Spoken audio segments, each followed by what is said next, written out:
Welcome back to the Anxiety Slayer podcast. I'm Shan Vanderleek here with my friend and co-host Ananga Sivir.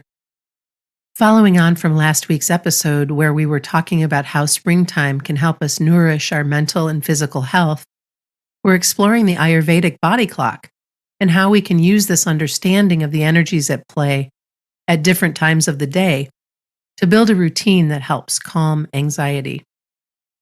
Hello, Ananga. Hey, Shan. It's good to be with you again for another episode and to learn more from you about the Ayurvedic body clock, because I know a little bit, but you are definitely the expert here. I don't know about expert, but it's something that's been very interesting and helpful to me. And since we were talking about routine recently on the podcast and healing routine, I thought it might be interesting to our listeners. So we've talked before about Ayurveda and the three different body types, Vata, Pitta, and Kapha. And if you're new to the podcast, please go through our archives on our website and have a listen if this is a subject that's interesting to you. We have lots of introductory discussions. So these three energies that affect us as mind and body types, Vata, Pitta, Kapha, are also there in different timings in our life. They're there in different stages of our life. Kapha is childhood stage of life. If you think of kids with all that energy and beautiful squishy skin and shiny, abundant, fast-growing hair and beautiful eyes, that energy and beauty and stamina of children is from that Kapha time of life. And Pitta is the energy that governs us through our youth, through our career years, towards our retirement years. Pitta is a very dynamic energy. It's governed by the elements fire and water. So that's our career, study, achieving years. And then Vata comes in more in our autumn and winter years. And Vata has an energy of wisdom and detachment and meditative nature. So there's some wonderful properties available to us in Vata in our later years. It can also bring dryness and other things into the body as well. So it's helpful to know, along with our mind-body type that we have, how there are these different stages through the seasons of our life, but also in the 24-hour cycle, these energies come and go. When we know what energies at play, we can choose the activities that can help support our anxiety in that time of day. One thing for certain is that anxiety is fueled by change. And this is why creating a routine helps so much. When we can set our daily routines, look forward to what we've set, the decisions that we've made, and know and see and feel how it supports our mind and body, this makes such a big difference. And you might know that in your own life when you set something up and you know, for instance, you're going to have a morning walk and you have a very nutritious breakfast, or you make time on your lunch hour to do something that brings you joy or beauty or something in the middle of the workday, how you have those things to look forward to. When we don't have a routine, when we don't have those things in alignment, our mind can take over and it can come up with judgment, it can come up with uncertainty, it can put us in all kinds of interesting positions that are calmed by having a routine. Yeah, I think of it like anchoring, anchor points, grounding points.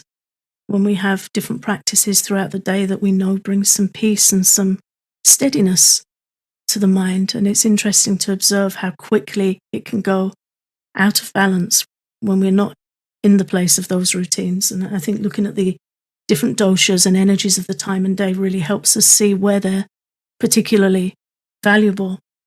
And also just being aware with anxiety that it has this awful push and energy to it that can really hijack our mind and take over our mind. And I think it's something we've probably said 100 times, but it helps me to keep hearing it, so I'm going to keep saying it, that it's really important to be able to look at what's changed when we feel anxiety escalating.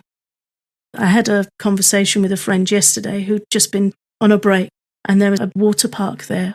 So she jumped on this ride with an inner tube going down a fast slide with her partner. Her and I were having a really good laugh about this, how she jumped on this ride and it was dark and twisty and turny, and she's just bouncing along on this like tire down this water chute.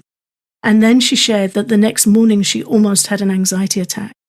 And she said, I know it was just too much for her life airs, too much for that energy in the body, that vata. It got too scrambled and a little bit shocked. Not like a trauma, but, once you're on those things, you're on. Until it ends, you can't get off and change it. But she's very self-aware and very, very good with self-care. So she had the humor about it, but then she knew what to bring into place the next day to feel more balanced, more comfortable. And the reason I'm sharing the story is if we don't have that awareness, we can think, I went on a break and I was having an okay time, and out of nowhere I had an anxiety attack. But also, if you don't have that awareness, the beginnings of an anxiety attack can spiral into a full event. But if we do know and we can say, no, hang on, yesterday was a little bit much and I went on that thing and it was a bit jarring for me. So it's okay. Let's just breathe, do something grounding. Let's do something gentle today. That awareness can protect us from a lot of spikes in our anxiety. Yeah, and a lot of additional suffering. That makes me think about recently I had to do a lot of driving, and it's still winter where I live. And when I mean a lot of driving, I'm talking about like 4 different 3-hour trips within 3 days. And that for me is a lot. And I got very crabby and very prickly on the return of the last trip, and just didn't feel quite myself. And it wasn't an anxiety attack, but it was very much a change in my routine, and I didn't really enjoy it. I had to be white-knuckled for part of it because of freezing rain. There were just things that came up, and I knew what I needed to do. And I'm so grateful that I knew what I needed to do. I needed to first apologize to my husband for not being very kind. But also, I needed to make sure that I could get warm and be comfortable and cocoon for a couple of days after all of that to better, just to take care of myself so that I could unwind all of the energy around that. I think that's what you're saying when you... Yeah, it's exactly what I'm saying, because it's just so easy for us to think with anxiety because it's hovering on our shoulder all the time, and then it starts to flare and we think, oh my God, I'm going to have an episode. And we think it's got us in a happy time, or, it's come at us when we least expect it. And it's very easy then for us to start feeling apprehensive anxiety when we go on a break or when we go on a journey, rather than having that awareness of thinking, look, this was a bit much for me. That drive was a bit much for me. What do I need? Jumping on that ride was not what I expected.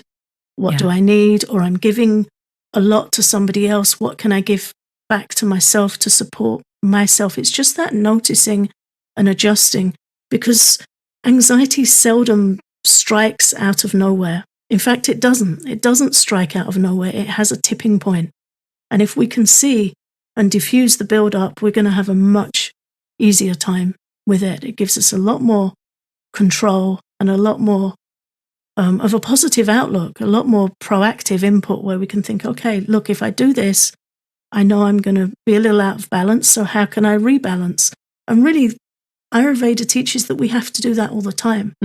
Like sailing a ship on the ocean, you can't just jump in the boat and expect it to, if you're the captain, you can't just jump on the boat and expect it to go where you need it to go. You've got to adjust your sails to the wind. You've got to know how to read the stars. So Ayurveda is teaching us how to read our stars. What's my body type? What's my nature? What are the things that challenge me? And what are the things that help me get back in balance? And for me, living with anxiety, that's been priceless information. After the break, we're going to be talking about the best timing for your daily activities to help you look after your body and mind. The Anxiety Slayer podcast is sponsored by BetterHelp Online Therapy. Relationships take work, especially your relationship with yourself. A lot of us will drop anything to help someone we care about. We'll go out of our way to treat other people well, but how often do we give ourselves the same treatment? BetterHelp Online Therapy wants to remind you that you matter just as much as everyone else does, and therapy is a great way to make sure you show up for yourself. BetterHelp is online therapy that offers video, phone, and even live chat sessions with your therapist, so you don't have to see anyone on camera if you don't want to. It's much more affordable than in-person therapy, and you can be matched with a therapist in under 48 hours. I've worked with a therapist at BetterHelp, and I've got to tell you, it was an excellent experience. Give it a try and see why over 2 million people have used BetterHelp Online Therapy. Anxiety Slayer listeners get 10% off their first month at betterhelp.com/slayer. That's BetterHelp.com/slayer.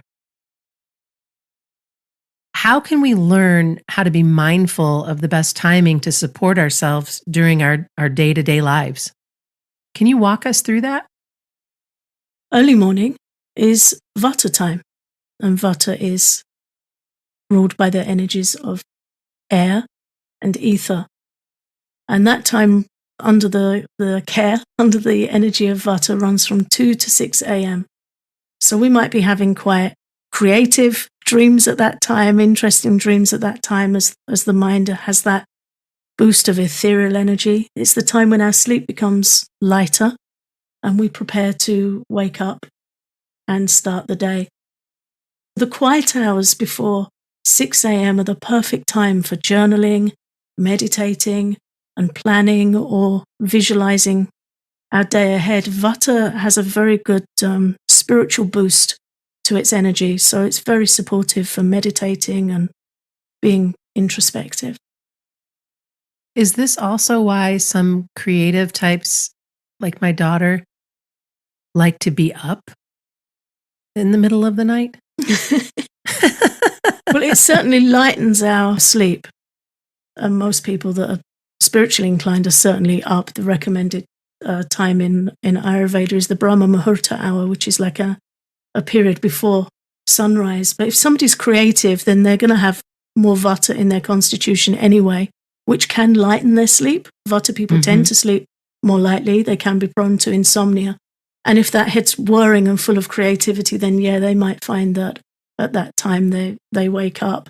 And because the Vata mind has that lighter creative nature, the second it's awake, it can have the urge to be doing something rather than trying to get back to sleep.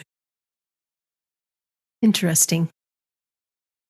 And then the next time is Kapha time, correct? 6 a.m. to 10 a.m.? Yeah, that's a good time to stretch and move our bodies, have breakfast, move into our day. It's recommended in Ayurveda, as I already said, that we wake before 6 a.m. and take advantage of that more conducive time for meditation and some creative planning, some aspiration. But the other reason for that is that when the energy shifts to Kapha, it's harder to get up and get going, which we'll explain that later when we talk about the evening Kapha time. Kapha is made up of the energies of earth and water, so it's got that heavy, clay-like, dense energy to it. So when we oversleep, we're trying to wake up and get going in Kapha time, and it's harder to push against that energy. So waking early gives us a head start and time for reflection and some self-care before the world gets up and moving. And then 10 a.m. to 2 p.m. is Pitta time. And this is the most dynamic energy period of the day. And this is when it's a good time for taking action, planning meetings, a really good time for focus. I notice in my business that almost everything I schedule with clients is between 10 and 2. And that was before even thinking about Pitta time or this episode. It just naturally, that's where it falls, so that I have the time in the morning to do what I need to do and to prepare before I need to be on it, right?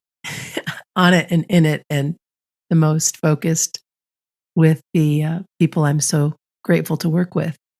This is also when our digestion peaks around noon and when our metabolism is at its highest. So it's considered an ideal time to take your main meal of the day. So there's plenty of time to use that nutrition and digest your meal fully before the evening. Yeah.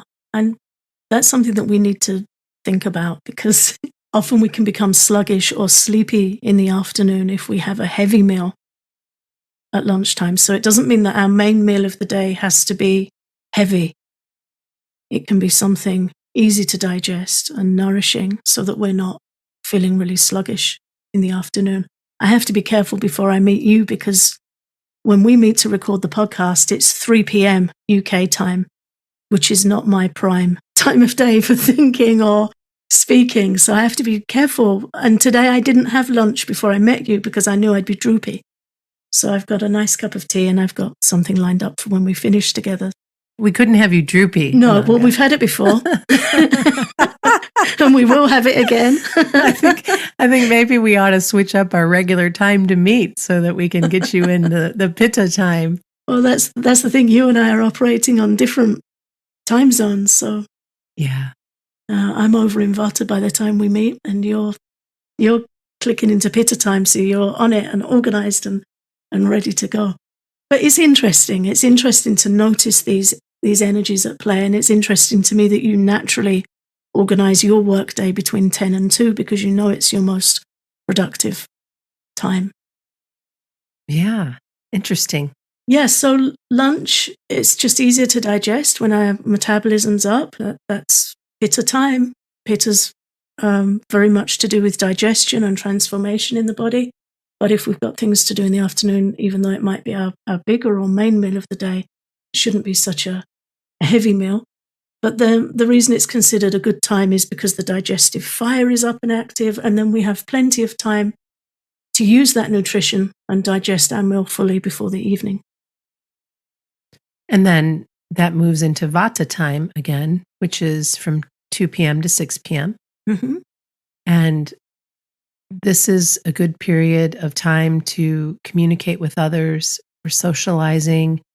It's a good time also for meetings and some light movement to help digest the lunch that you just had so that you don't feel too spaced out or sluggish in the afternoon. And I find it interesting that Ayurveda recommends we have our last meal no later than 6 p.m. And my body naturally wants dinner right at 6. And if it's much later than that, it's kind of interesting what happens with my mind and body, and it just feels like it's too late. So when I learned this, I thought, oh, isn't that interesting? I'm still eating most of my dinners around 6, but definitely noticing that I'm much happier when I do that than when I don't. Yeah, over the years, I've made my evening meals earlier and earlier and really lightened them up. Sometimes they're really quite small. Along with Ayurveda's advice, there's a lot of more recent advice coming to the fore now about intermittent fasting. And I know for my body, it really helps me to not eat later than 6 and then to take my breakfast around 8. That gives my body a really good break from digesting. And then when I eat my breakfast, I know it gets processed well. So that's something that's kind of observed more recently as a recommendation, but it fits nicely with Ayurveda. And as we move through the timeline, 6 p.m. to 10 p.m. is kapha time. We're at dusk, we move back into kapha time. And this is the time for slowing down, family time, reading, preparing for sleep. It's a good time for bathing if you like to take a warm bath or enjoy a warm drink of almond milk and nutmeg that we've talked about over and over and over again because it is so nice and helpful to both get to sleep and stay asleep.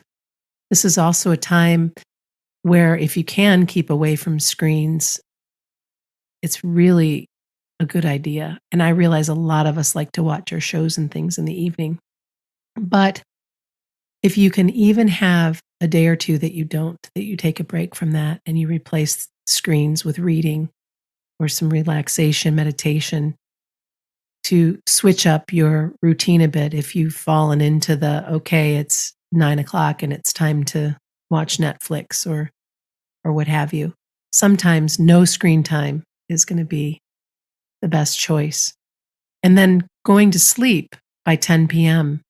is that magic hour for kapha energy, which is really supportive for good sleep and restoration. I'm here to say that is absolutely true. When I get to bed by 10, I feel so much better than when I push it and stay up later than that. Yeah, we need to try and catch that kapha wave that's really helpful for sleep as much as we can. We've all got different responsibilities and routines, so we can just tweak what we can of what we're talking about here. There's always something we can adjust that's going to be helpful to us. If you need to watch something in the evening, then just try and have an earlier cut-off time where you can read something inspiring, perhaps apply some essential oils, take a warm bath or shower, and just have that wind down time before sleep. Practice a guided meditation. If we try and go straight from a screen to sleep, it will disturb our sleep or delay it. And then the last time to share with you today is from 10 p.m. to 2 a.m., which again cycles back to Pitta Time. And this is the time when our body goes into deep rest and assimilation. It's a time when we may be actively dreaming. And people of this nature, of the Pitta nature, who stay up past 10, often find that they get a second wind at this time. And I used to be one of those people. And I would feel like I had this desire to create or achieve or make something happen, but then could get frustrated and even irritable if I stay up too late. It would definitely affect the next day. I had to dial that back little by little until I could get into a routine where I was getting to bed at a nice time to treat my body to some good rest. Yeah, and to invest in tomorrow, knowing that we'll perform better tomorrow, because Pitta's all about performance. If we're taking care of ourselves today. But it's really interesting to observe. This is my favorite thing of the body clock, to observe this 10 p.m. switch to Pitta time, because it's very easy to skip over that kind of deadline, Ayurvedic deadline of getting to bed. And it's really fascinating to observe Pitta people that go into that Pitta energy, how they can get riled up, frustrated. It's a common thing for them to start arguing with domestic appliances, or they just get irked. And really, they need to be in bed. They just need to be in bed. They can also get hungry again if they're up too late. They feel that they need to eat again, and that's really not a healthy pattern to get into, because that taxes our digestion, and then we can have heartburn or different conditions of acidity in our digestion. So yeah, Pitta people need to really chill out in the evening, relax, get to bed, know that you'll give it your best tomorrow, but don't stay up and argue with the fridge. I love that so much. That's so spot on. Thank you for the conversation today, Ananga. I'm absolutely certain that the more of our listeners who understand the Ayurvedic body clock, the better off they're going to be in learning how to calm anxiety and learning how to just be mindful of when their activities are happening and how they might be able to adjust them, and to just make these little tweaks for a little bit more calm and relaxation.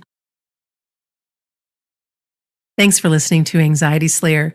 We have a special offer for you this month on our How to Calm Your Fragile Mind course, where you can save $25.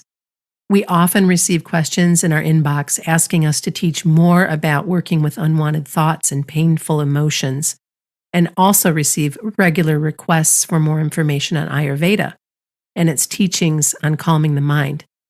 The How to Calm Your Fragile Mind course is the course where we go in depth into both subjects.